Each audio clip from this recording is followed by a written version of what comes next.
Boa noite, irmãos. Muito obrigado à família que fez a mensagem musical. Estava bonita, né? Hoje foi um lindo dia, não foi? Um dia muito abençoado. Certamente aprendemos muitas coisas boas. E o dia foi bonito também, né? Então eu acho que você pode cantar comigo em gratidão a Deus. Deus é tão bom, Deus é tão bom, Deus é tão bom pra mim. Cristo é real. Cristo é real.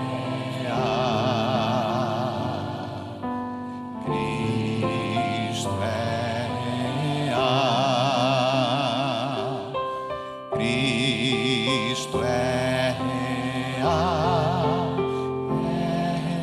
real pra mim. Ele voltará. Ele voltará. Ele voltará. Ele voltará, voltará para mim. Amém. Ontem à noite eu terminei uma pergunta sem resposta. Não é bom terminar assim, né? Pessoas deveriam ser um pouco mais educadas, fazer pergunta e responder. Você se lembra qual foi a minha pergunta? Qual foi a pergunta? Oi? Isso. Qual que é o estilo de vida de alguém que foi selado por Deus? Qual é o estilo de vida de alguém que recebeu a chuva temporânea e a chuva serôdia? Hoje eu vou tentar responder essa pergunta. E o meu ponto de partida é um texto muito desafiador do Novo Testamento. Você pode me acompanhar? Em Colossenses capítulo 3, versículos 1 a 4. Aqui o apóstolo Paulo afirma que há um novo estilo de vida para aqueles que ressuscitaram em Cristo. Colossenses 3, 1 ao 4. Eu leio aqui. Portanto, se fostes ressuscitados juntamente com Cristo, buscai as coisas lá do alto, onde Cristo vive, assentado à direita de Deus. Pensai nas coisas lá do alto, não nas que são aqui da terra, porque morrestes e a vossa vida está oculta juntamente com Cristo em Deus. Quando Cristo, que é a nossa vida, se manifestar, então vós também sereis manifestados com Ele em glória. É muito claro o texto em dizer, quem ressuscitou em Cristo, quem está em novidade de vida, não pode viver do mesmo jeito que vivia antes. E se vocês continuarem lendo o texto, a gente não vai fazer isso, leia depois com calma, a partir do verso 5, Paulo diz assim, que há coisas que nós temos que fazer morrer. E ele lista algumas coisas. No verso 8, ele diz que há coisas que temos que despojar-nos. E ele lista mais 6 ou 7. E no verso 12, ele diz que há coisas das quais temos que revestir-nos. Ele menciona mais 6 ou 5, 6 ou 7. Bom, o fato é que uma pessoa que nasceu de novo, que ressuscitou em Cristo, não pode ter a mesma vida que tinha antes. Tem que ser diferente. E as pessoas notam isso. Agora, como é que isso funciona? Muito obrigado. Como é que isso funciona? Como é que faz para ter um novo estilo de vida? Ou estilo de vida que Deus gostaria? Na vida cristã, vocês sabem, nós precisamos ter modelos. Pontos de referência que sejam a nossa perspectiva, a nossa orientação na caminhada rumo à pátria celestial. Estes modelos, ou estas referências, podem oferecer um padrão de conduta, um padrão de vida exemplificando de maneira prática o modo como nós podemos viver fazendo a vontade do Pai Celestial. Mas a pergunta é, onde a gente encontraria esses modelos? Que pessoas podem ser a nossa referência? Bom, infelizmente, alguns adventistas estão encontrando esses modelos no Instagram e estão seguindo esses modelos. Outros estão encontrando esses modelos no Facebook, no TikTok e nas redes sociais como um todo. Mas eu tenho algo muito mais produtivo, algo muito melhor para lhes indicar. Lendo esses dias o livro Educação, na página 51, Ellen White diz que a Sagrada Escritura apresenta muitos nobres exemplos de homens e mulheres cujo caráter foi formado sob direção divina. E ela continua dizendo, homens cuja vida foi uma bênção a seus semelhantes e que estiveram no mundo como representantes de Deus. Depois você dá uma olhada, o capítulo chama-se Biografias. Ela fala de Daniel, fala de José, apontando para a importância de ler biografias da palavra de Deus. Assim, seguindo a sugestão da irmã White, nesta noite eu quero fazer um exercício bem simples. Eu procurei na Sagrada Escritura o registro de uma vida poderosa, que teve seus altos e baixos, mas que pode ser tomada como modelo para o estilo de vida dos adventistas da atualidade, dos cristãos da atualidade. E eu me refiro a João Batista. Então eu vou fazer algo simples. Você vai me acompanhar na leitura de alguns textos bíblicos e com a ajuda de Ellen White e de alguns teólogos, hoje vamos meditar sobre algumas características extraordinárias deste grande homem, de quem o próprio Jesus Cristo disse em Mateus 11:11, dentre os nascidos de mulher, não apareceu ninguém maior do que João Batista. Portanto, vocês não acham que ele merece um pouquinho do nosso estudo? Eu não vou esgotar esse assunto hoje, mas eu quero despertar o seu interesse para que você depois estude por conta própria quem foi João Batista. E um ponto de partida, depois da Bíblia, a minha sugestão é que você leia em casa depois, tarefa de casa, o capítulo Voz que clama no deserto, no livro Desejado de Todas as Nações. Irmãos, João Batista foi o precursor do Messias. Ele teve uma enorme responsabilidade, que foi preparar o caminho para a vinda de Jesus Cristo. O seu ministério incluiu algo que ninguém mais fez. Ele batizou Jesus Cristo no Rio Jordão. Você já pensou? O sonho de qualquer pastor.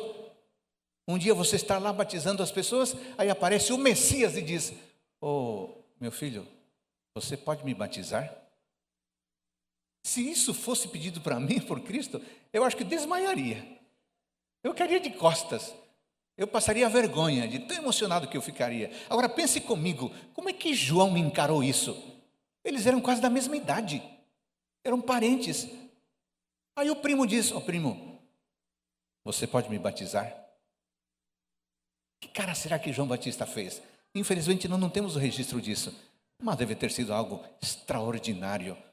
E infelizmente, após uma vida de entrega, de submissão e de humildade, infelizmente João Batista foi preso e decapitado por Herodes Antipas, aproximadamente no ano 29 depois de Cristo, enquanto ele exercia de maneira leal, de maneira responsável, o seu sagrado ministério.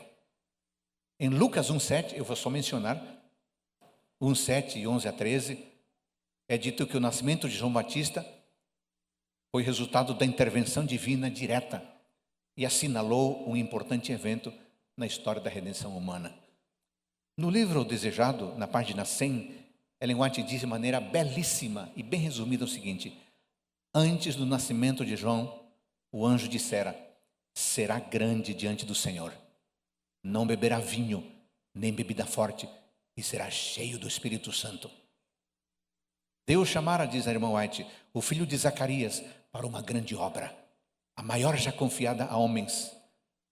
A fim de cumprir essa obra, precisava de que o Senhor com ele cooperasse, e o Espírito de Deus seria com ele, caso ele desse ouvidos às instruções do anjo. E lá em Lucas 1:80, vá comigo esse texto por gentileza.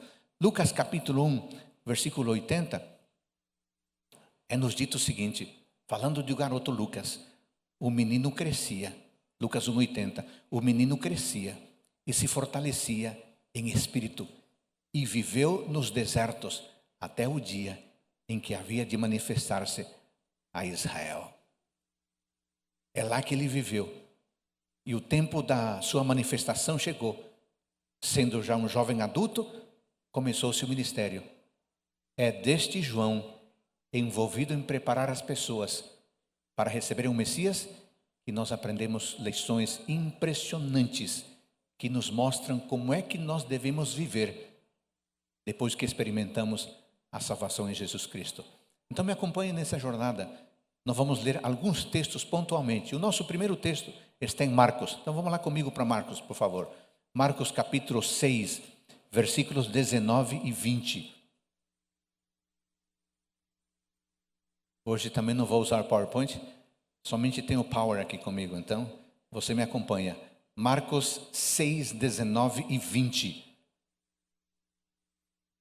E Herodias o odiava, querendo matá-lo, e não podia. Agora observe o verso 20. Porque Herodes temia a João, sabendo que era um homem justo e que mais? Santo. E o tinha em segurança. E quando o ouvia, ficava perplexo, escutando-o de boa mente. Esse homem acostumado a ouvir todo tipo de discurso, acostumado a se relacionar com todo tipo de gente, quando ouvia o jovem João, ficava perplexo, de boca aberta, estupefato, e não conseguia parar de ouvi-lo. Tamanha a influência deste homem. Mas o que me chama a atenção é o próprio testemunho de Herodes. Temia a João, sabendo que era homem justo e santo. E aqui vem a primeira característica do estilo de vida de filhos e filhas de Deus que foram salvos. Precisamos de justiça e santidade. Irmãos queridos, ao reconhecer a justiça e a santidade de João Batista, Herodes sabia e admitia que João não apenas era inocente de qualquer crime, mas também era uma pessoa excelente, sendo justo, ou seja, era aprovado por Deus. E ele era santo, isto é, era um homem de conduta correta, um homem separado, um homem consagrado para o serviço ao Senhor. Você sabe que João Batista havia sido chamado para ser um mensageiro de Jeová. Ele deveria imprimir nas pessoas uma nova direção aos seus pensamentos. Ele deveria impressionar as pessoas com a santidade dos reclamos divinos. Ora, se ele fora chamado para exercer uma obra de santidade, ele próprio deveria ser santo. Vocês não acham? Claro que sim. Irmãos queridos, assim como João Batista, vocês e eu temos que ser santos, separados, consagrados. Sabe por quê? Porque precisamos ser um templo para a presença do Espírito de Deus em nós. O que é ser santo? Ser santo significa separado, piedoso, moral e eticamente correto. Ser santo é ser uma pessoa favorecida por Deus por causa da nossa participação na santidade desse Deus. Ser santo é ser alguém consagrado a Deus, dedicado a Ele, que vive uma conduta coerente com o Senhor, pois é o Senhor que nos convida a sermos santos, santos em nossa vida profissional, santos em nossa vida familiar, santos em nossa vida particular. Irmãos, santidade não é uma meta a ser alcançada. Santidade é uma caminhada, é um estilo de vida. Você nunca chegará a um momento em que dirá, ufa, agora sou santo. Não existe isso. Você deverá caminhar em santidade e a cada dia amadurecer, crescer mais e mais. E a pergunta é, somos santos? Número 2. Vá comigo para Marcos, ainda no capítulo 6, mas desta vez dos versículos 14 a 18. Chegou isto aos ouvidos do rei Herodes, porque o nome de Jesus já se tornara notório. E alguns diziam: João Batista ressuscitou dentre os mortos, e por isso nele operam forças miraculosas. Outros diziam: é Elias.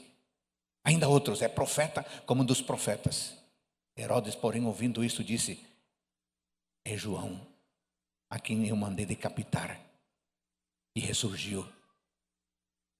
Porque o mesmo Herodes, por causa de Herodias, mulher de seu irmão Filipe, porquanto Herodes se casara com ela, mandara prender a João e atá-lo no cárcere. Que bagunça desse homem, né? E a sua família. Este era um retrato da vida na época de João Batista. Na época de João Batista, a cobiça das riquezas, o amor ao luxo e a fascinação pela ostentação haviam se alastrado. Por todo canto havia prazeres sensuais, banquetes, bebidas. Tudo isso causava doenças, degeneração física, e tudo isso, infelizmente, amortecia as percepções espirituais, insensibilizando as pessoas para o pecado. As pessoas viviam como queriam, e quem quisesse ser diferente, quem quisesse fazer a vontade de Deus, precisava dominar os apetites e as paixões. E aqui vem o segundo ponto, a segunda característica daqueles que são salvos: domínio próprio. Para poder viver a expectativa de Deus, João Batista aprendeu a dominar sua vida. Ele precisou aprender a dominar as suas inclinações. Ele não copiou a cultura. Ele não cedeu 1 milímetro sequer de suas convicções. E dessa forma, ele foi capaz de se manter inabalável na sociedade, tão inabalável como as rochas e montanhas do deserto onde ele habitava. Sabe de uma coisa? João Batista era disciplinado, altamente disciplinado. Ele tinha um caráter firme, decidido. João Batista era focado. Nada nem ninguém era capaz de distraí-lo da missão que tinha. Irmãos queridos, como filhos e filhas de Deus, precisamos ser focados. Precisamos ser disciplinados. Precisamos ser decididos, inabaláveis, firmes como as rochas na missão e na caminhada para a salvação. Ellen White escreve no Desejado, página 101, o seguinte: todos quantos querem aperfeiçoar a santidade no temor de Deus, têm que aprender as lições da temperança e do domínio próprio.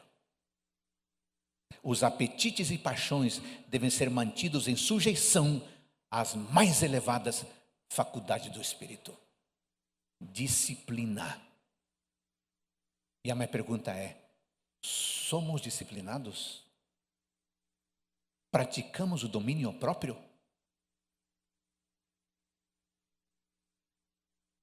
Número 3. Vá comigo, por favor, para Mateus, capítulo 3. Mateus, capítulo 3, versículos 7 ao 10. Mateus, capítulo 3, versículos 7 ao 10. Vendo ele, João Batista, porém, que muitos fariseus e saduceus vinham ao batismo, disse-lhes: raça de víboras, quem vos induziu a fugir da ira vindoura? Produzi, pois, frutos dignos de arrependimento, e não comeceis a dizer entre vós mesmos: temos por pai Abraão, porque eu vos afirmo que destas pedras Deus pode suscitar filhos a Abraão. Já está posto o machado à raiz das árvores. Toda árvore, pois, que não produz bom fruto, é cortada e lançada no fogo. Que mensagem dura. Já pensou se você me convida à sua igreja para eu pregar? E eu subo ao púlpito e olho para vocês e digo: raça de víboras. Eu não sei o que vocês fariam comigo, mas eu acho que vocês não me convidariam uma segunda vez para pregar. Sabe por que João Batista fez isso? E aqui vem a terceira característica dos que foram salvos por Jesus Cristo: reforma. os que são salvos por Jesus Cristo devem ser reformadores. A mensagem de João Batista não era prolixa, era concisa. A mensagem de João Batista não era complacente, era dura. A mensagem de João Batista não era bajuladora, era assustadora. Afinal, reformadores podem causar tremor e temor, pois a sua vida e o seu discurso costumam ser chamativos e a sua mensagem costuma ser reflexiva, confrontadora. O fato é que João Batista era um pregador da condenação iminente, uma catástrofe que se aproximava e que ele queria que fosse evitada, e por isso ele falava duro ao coração e à mente. Ele sabia que era necessária uma reforma drástica. Diante da bagunça que havia se instalado, diante da licenciosidade e da permissividade de seus dias, João Batista foi levantado por Deus para ser um reformador. Por sua vida abstinente e por sua vida simples no vestuário, ele deveria constituir uma repreensão para as pessoas da sua época. Fica evidente então que as instruções dadas aos pais de João Batista eram claras. Esse menino tem que ser temperante, esse menino tem que ser disciplinado, esse menino tem que ser firme, porque ele vai ser o meu reformador. Não era pouca coisa. Não era pouca coisa. O anjo que veio do trono do céu disse aos pais dele: eduquem-no como um reformador.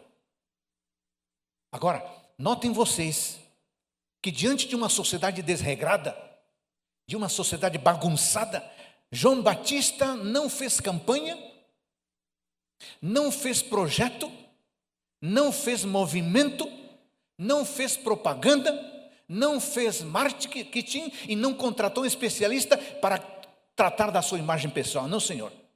Ele era a campanha, ele era o projeto, ele era o marketing, ele era o movimento. A sua vida era o seu discurso. E antes mesmo de pregar o que as pessoas deveriam abandonar, ele já demonstrava em sua vida a mudança que ele queria ver nas pessoas que ouviam o seu sermão. Antes mesmo de pregar como as pessoas deveriam viver, ele já demonstrava em sua vida o modo correto de vida. Ele era um reformador, como poucos reformadores que passaram por este mundo. E sabe quando tudo isso começou? A sua vida como reformador começou antes de seu nascimento, com a educação dos seus próprios pais. O anjo que veio instruir seus pais, e esses pais levaram a mensagem a sério. E disseram: nós vamos ter um reformador? Nós seremos pais do precursor do Messias? Então vamos fazer o que o Senhor mandar. Desde a infância, esses pais incutiram no menino Joãozinho a disciplina e o espírito de reformador. E João cresceu ouvindo: filho, você será o precursor do Messias. Filho, você será o reformador. Nunca se esqueça disso. O discurso dos pais é poderoso demais. E quando esse garoto cresceu, ele sabia: eu sou um reformador. Eu sou o precursor do Messias. Ellen White diz que na infância e mocidade, o caráter é extremamente impressionável. Deve ser adquirido então o domínio próprio, pois exerce-se no círculo da família, ao redor da mesa, influências cujos resultados são duradouros para a eternidade. Aqui tem muitos jovens, moços e moças, que num dado momento vão se tornar pais, mães. Vivemos nos tempos finais. Talvez o menino ou a menina que você terá no futuro deverá ser um grande reformador. Eduque seus meninos nos caminhos do Senhor. Inculque na cabeça deles que eles são reformadores. E que, de certo modo, todos nós somos precursores da segunda vinda do Messias. E a pergunta é: somos reformadores?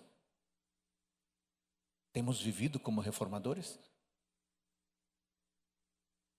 4. Marcos capítulo 1, versículos 4 e 5.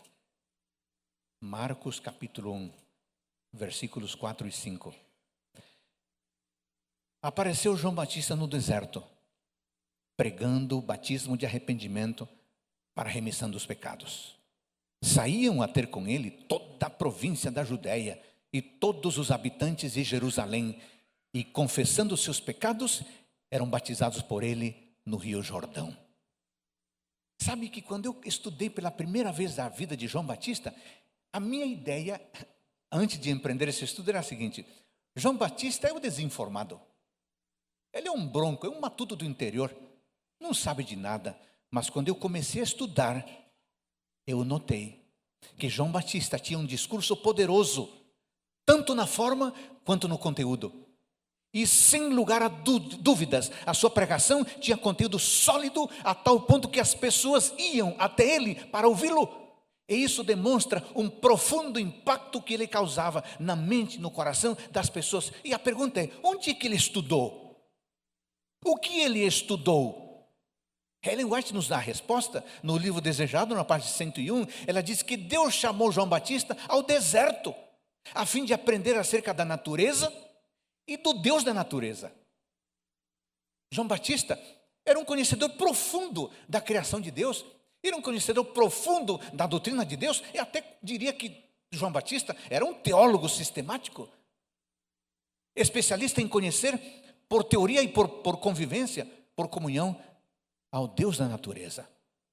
Em meio a uma vida quieta lá no deserto, com a iluminada visão facultada pelo Espírito Santo, João Batista estudava o caráter dos homens, diz Ellen White, a fim de saber como lhe chegar ao coração com a mensagem do céu. Meditando e orando na solidão, João Batista buscava preparar-se para a obra da sua vida.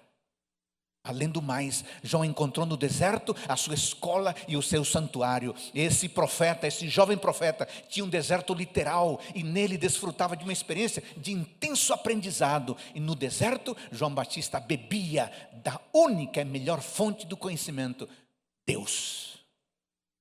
Irmãos queridos, nós adventistas precisamos ter o nosso deserto, que seja a nossa escola e o nosso santuário. A nossa escola para fortalecer o nosso intelecto e o nosso santuário para fortalecer a nossa fé.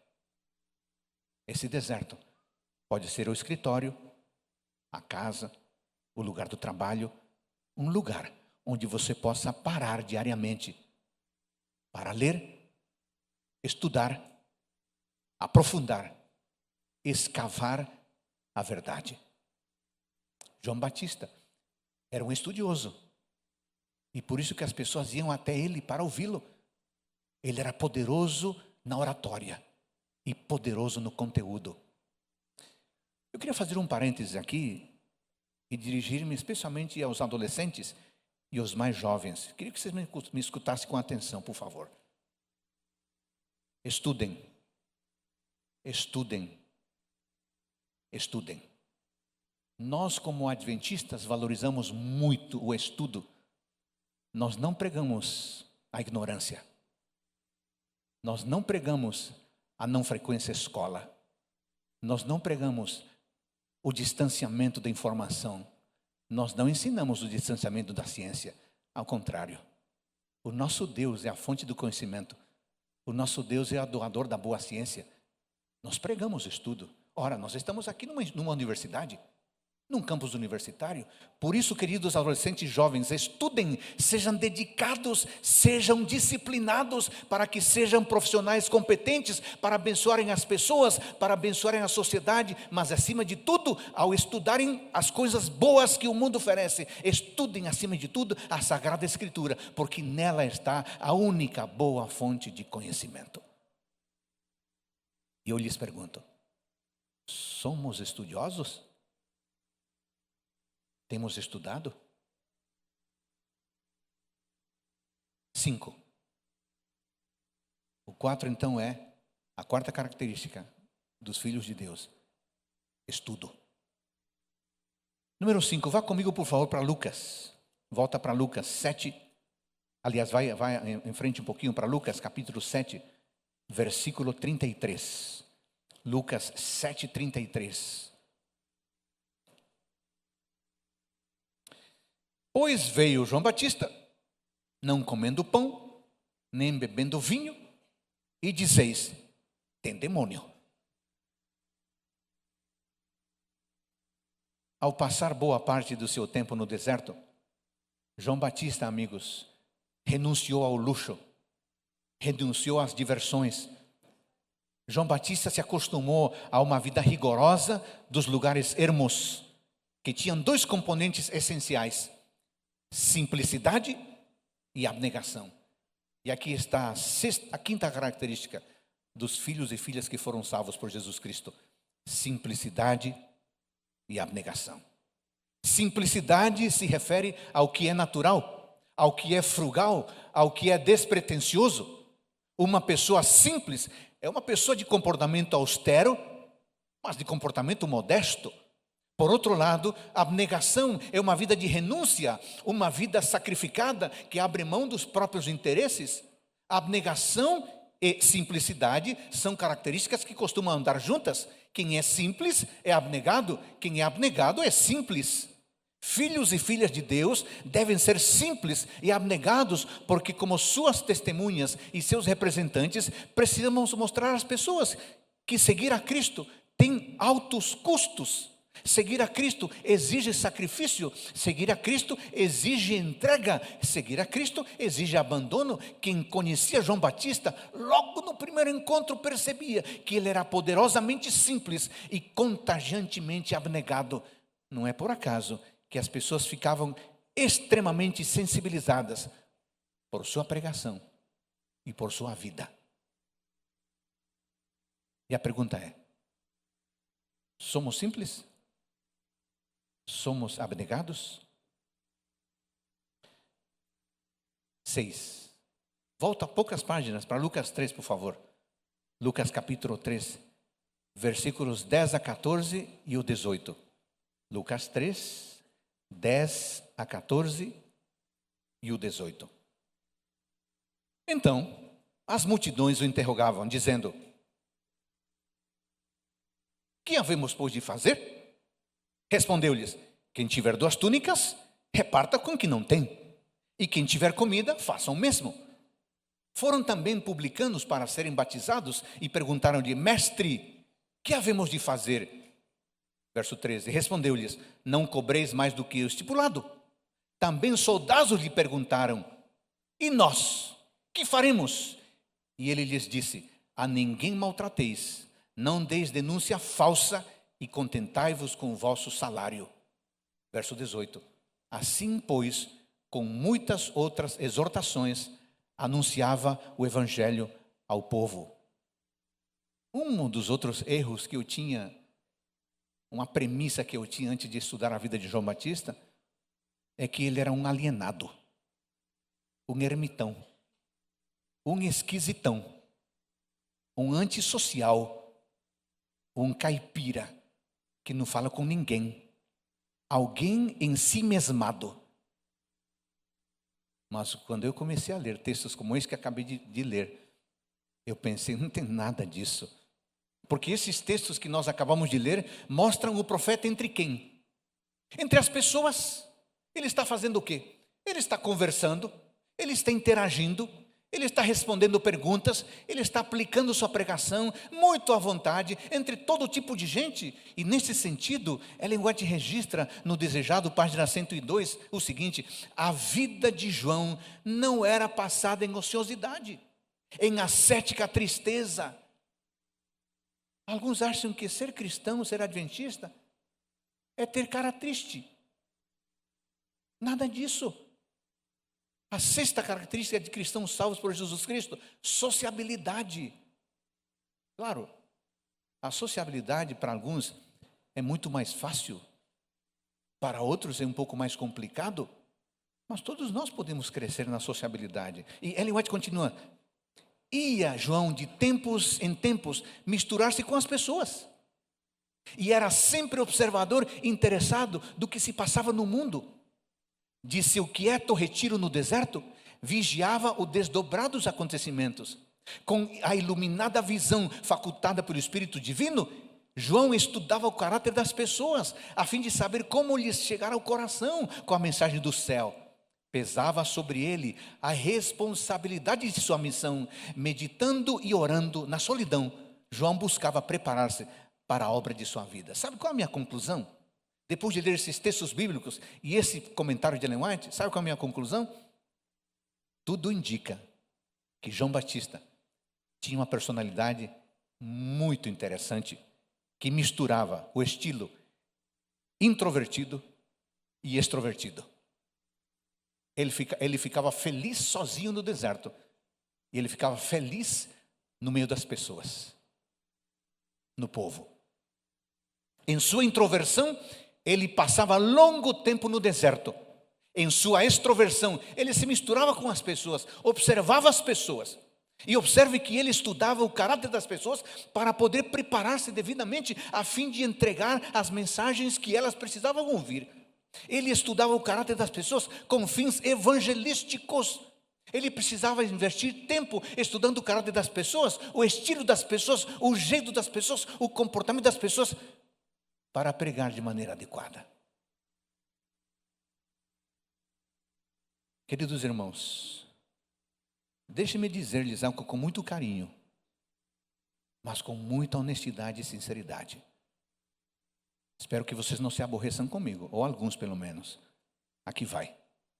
Irmãos queridos, a vida de João Batista, entre o deserto e as multidões, é um tremendo puxão de orelhas para algumas pessoas que pensam que a vida adventista se resume a morar longe das cidades, isolando-se de todo mundo. Isso não é verdade. Preste atenção ao que Ellen White diz no Desejado, página 150. Abro aspas. Deus dera a João Batista instruções para habitar no deserto, a fim de prepará-lo contra a influência dos sacerdotes e rabis e prepará-lo para uma vida especial. Agora escute. Austeridade e isolamento de sua vida, porém, não eram um exemplo para o povo. Captou? Não é porque ele morava no deserto que agora todos tinham que morar no deserto. Claro que não. E ela continua. O próprio João nunca ordenou aos seus ouvintes que abandonassem seus anteriores deveres. Pediu-lhes que dessem demonstração de arrependimento pela fidelidade. E Deus sabe onde? No lugar em que Deus os chamara. Portanto, a partir deste exemplo de João Batista, o princípio é muito claro, e eu cito o Desejado, página 152, abre aspas. Não devemos renunciar à comunhão social, não devemos nos retirar dos outros, a fim de atingir todas as classes, precisamos ir ter com elas. Raramente as pessoas virão ao nosso encontro de vontade própria. Irmãos queridos, uma vida antissocial, que se limita ao mero convívio entre os iguais, apresenta resultados negativos, pois os que buscam esconder sua religião, ocultando-a dentro de muros de pedra, perdem valiosas oportunidades para testemunhar do amor de Deus. Por outro lado, por meio das relações sociais, o cristianismo se põe em contato com o mundo. Todo o que recebeu divina iluminação deve compartilhar essa luz com aqueles que não conhecem essa luz, e nós não faremos isso vivendo longe das pessoas. A vida de João Batista entre o deserto e as multidões, para mim, é uma tremenda inspiração. E eu pergunto para você e para mim, somos sociáveis? 7. Vamos para Mateus, capítulo 3, versículos 1 e 2. Mateus capítulo 3, versículos 1 e 2. Naqueles dias, apareceu João Batista pregando no deserto da Judeia e dizia: arrependei-vos, porque está próximo o reino dos céus. Porque este é o referido por intermédio do profeta Isaías: voz do que clama no deserto, preparai o caminho do Senhor, endireitai as suas veredas. Que poderosa mensagem. Era uma mensagem solene, porque convocava ao arrependimento do pecado. antecipando a missão do Messias, descrita lá antes em Mateus 1:21, que diz que o Messias salvará o seu povo dos pecados deles. Só que João Batista, quando dizia arrependam-se, ele falava com reverência. Num misto de respeito e de regozijo, João examinava nos rolos dos profetas as revelações da vinda do Messias. Ele estudava sobre a semente prometida que deveria esmagar a cabeça da serpente. Essa mensagem que tanto acalentara o coração do povo de Deus ao longo das eras, finalmente estava se cumprindo, finalmente estava chegando e finalmente ficou diante do próprio jovem profeta lá no Rio Jordão. Havia chegado o tempo no palácio do Monte Sião, senta-se um governador romano e segundo a firme palavra do Senhor, o Cristo já nascera. E João Batista havia sido chamado para batizar o Messias, para apresentá-lo e para legitimar a sua origem vinda dos céus. E tudo isso João Batista encarava com profundo respeito. Quando abria os rolos sagrados, ele o fazia com profunda reverência. Tudo aquilo que os profetas escreveram para ele tinha um significado muito, mas muito especial. Irmãos queridos, a humildade e a reverência devem caracterizar o comportamento de todos os que vão à presença de Deus. Em nome de Jesus, podemos ir perante o Pai com confiança. Mas não devemos aproximar-nos do Pai com uma ousadia presunçosa, como se Ele estivesse no mesmo nível que nós outros. Ellen White diz: Deus deve ser grandemente reverenciado. Todos os que em verdade se compenetram de sua presença, prostrar-se-ão com humildade perante Ele, e como Jacó, ao contemplar a visão de Deus, exclamarão: quão terrível é este lugar! Este não é outro lugar, senão a casa de Deus, e esta é a porta dos céus. Eu acho que nós temos sido às vezes irresponsáveis, irreverentes na casa de Deus. Alguns pretensos adoradores que cultuam no sábado do Senhor, enquanto ouvem o sermão, escrevem a receita do almoço, planejam as próximas férias, mandam mensagem para a namorada, escrevem piadas sobre o colega, e tudo isso no templo do Senhor, que exige reverência, concentração. Jesus é Emanuel, Deus conosco, mas Ele não é um ser comum. Ele é Deus. Ele é o soberano. Precisamos respeitar a sua soberania, o seu poder e ter consciência da sua grandeza. E a pergunta é: somos reverentes? Penúltimo, Mateus capítulo 3, versículo 4. Usava João vestes de pelos de camelo e um cinto de couro. A sua alimentação eram gafanhotos e mel silvestre. As vestes ascéticas de João Batista copiavam as vestes ascéticas de Elias. Estão descritas lá em 2 Reis, capítulo 1, versículo 8. Eles se pareciam não apenas na roupa, mas eles se pareciam também, por exemplo, no aparecimento repentino, na vida solitária, no comportamento disciplinado, na mensagem intransigente e no confronto que ambos tiveram com o rei e a sua esposa.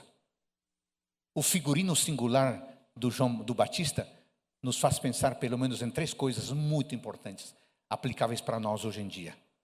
Primeira, um ser humano deve ser a sua mensagem.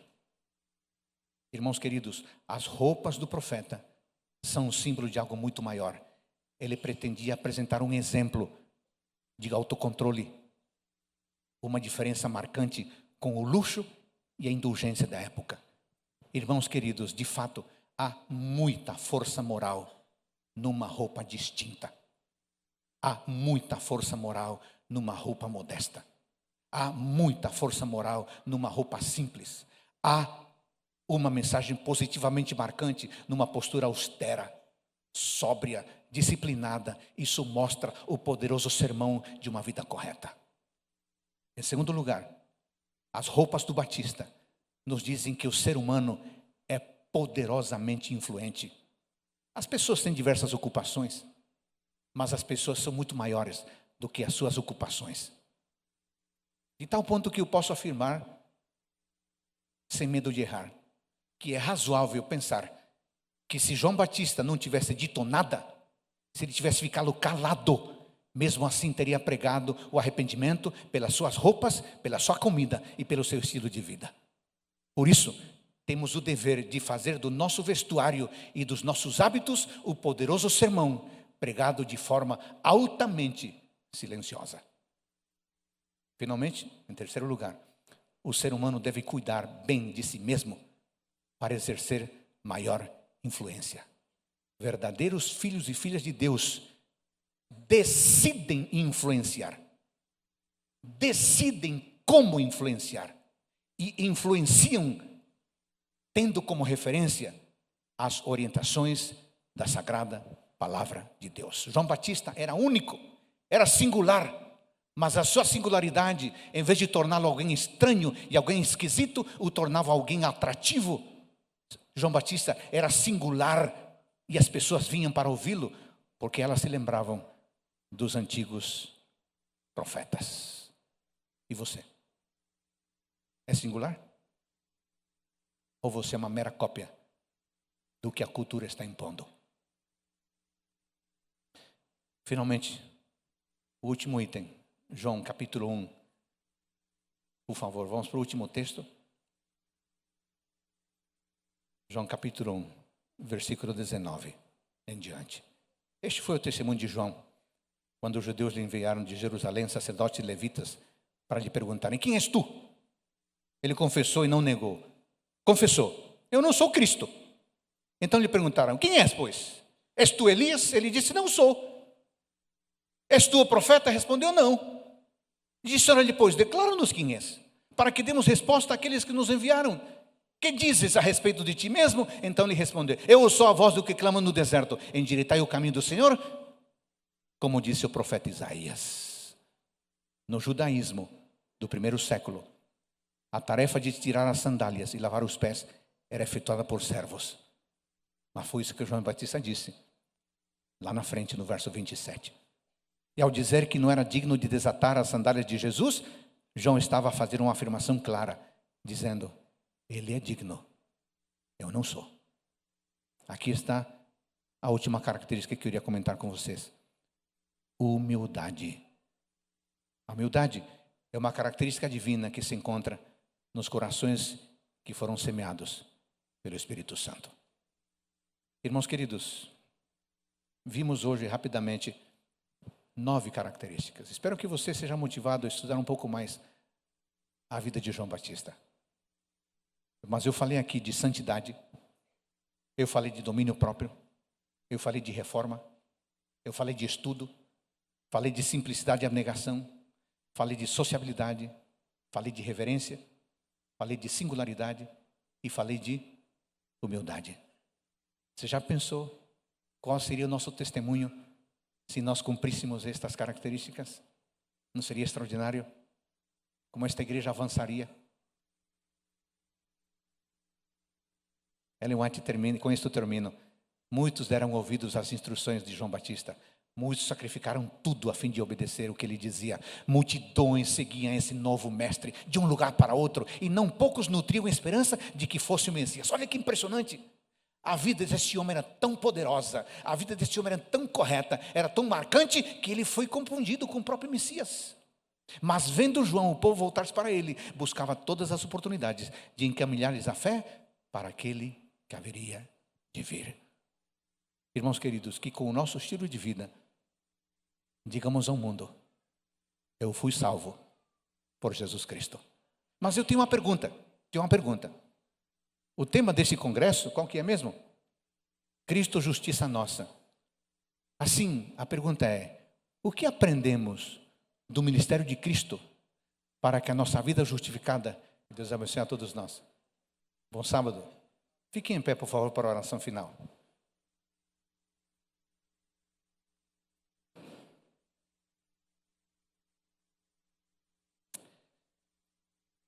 Querido Pai, muito obrigado porque nesta noite, assim como o Senhor vem fazendo ao longo do dia, o Senhor nos conduziu pela sua palavra. E nela podemos ter uma noção um pouco melhor de quem foi este grande homem chamado João Batista, precursor do Messias. Ele viveu uma vida poderosa, com um testemunho poderoso. Pela tua graça, nós queremos viver assim também. Que as pessoas olhem para nós e que ao olhar para nós tenham a noção de que somos filhos e filhas do Senhor. Já começou um novo sábado, porque cada sábado é novo. Obrigado pelo dom da santidade deste dia. Que seja bênção, que aprendamos muito, mas acima de tudo, e cultivemos o desejo de, além de aprender, de querer viver a tua vontade. É a nossa prece, em nome de Jesus. Amém.